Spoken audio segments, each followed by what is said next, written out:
É interessante a mudança de postura em relação ao Mauro Cid. Inicialmente, Jair Bolsonaro não ia no confronto, porque sabia que ele poderia falar muitos detalhes sobre o dia a dia no Palácio do Planalto. Depois ele disse que ele é independente, ele faz o que ele quiser, ele tinha uma atuação independente. E agora também sem bater nele, dizendo que ele foi coagido pelo ministro Alexandre de Moraes. Então é novamente uma tentativa de trazer Mauro Cid de volta para o campo da direita e num ataque direto a Alexandre de Moraes. Luiz, a defesa de Jair Bolsonaro está replicando o que tem sido chamado de um método Zanin, que foi usado na Lava Jato. Explica para a gente o que seria esse método Zanin.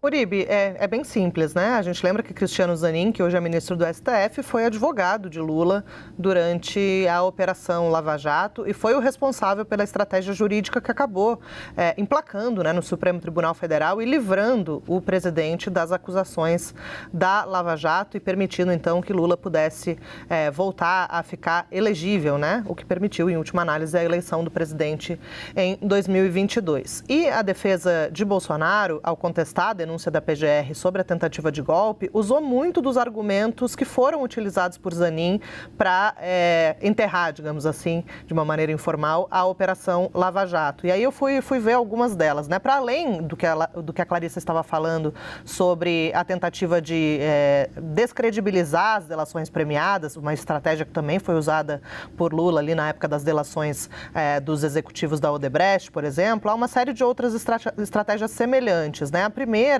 é a questão do Fishing Expedition, né? Que é quando há quebras de sigilo injustificadas na alegação da defesa, porque já foi escolhido um alvo previamente e aí essas medidas são requeridas pelos investigadores para tentar achar uma prova que possa incriminar esse alvo previamente escolhido. Isso já foi em várias oportunidades considerado ilegal pelo próprio Supremo Tribunal Federal e foi algo que Zanin, como advogado de Lula, insistiu, né, perante a justiça e que agora a defesa de Bolsonaro também vai por essa mesma linha, né?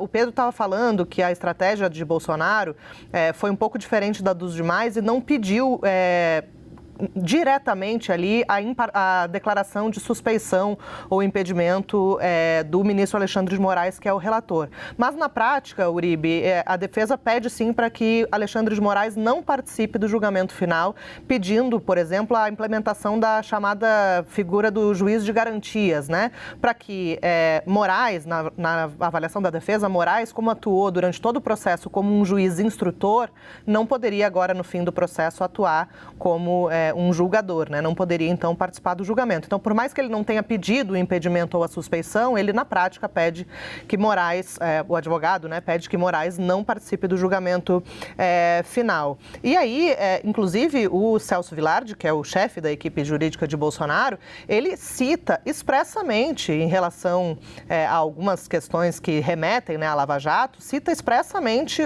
precedentes do Supremo Tribunal Federal, não só em relação a essa questão da pesca probatória, como também o caso em que o Supremo decidiu que Moro era suspeito para julgar Lula. Então, ele cita, né, que quando ele cita que há um risco de condenação ideológica de Bolsonaro, o advogado fala, como precedente, do, entre aspas, julgamento em que figurava como paciente o presidente Lula e que discutiu a suspeição do ex-juiz federal Sérgio Moro. Então, claramente, aqui há uma referência aos métodos da Lava Jato. E aí, só para encerrar, para além de tudo isso que eu disse, aquilo que o Pedro também estava nos contando em relação ao document dump, né? Quando é anexado um grande volume de páginas sem método, lógica ou organização, o que, na avaliação da defesa, dificulta o exercício da defesa. E lembrando que acusados da Lava Jato também usavam esse argumento e que denúncias da Lava Jato chegaram a ser rejeitadas na justiça, isso na primeira instância, com base na alegação de que eram muitos documentos e que não havia como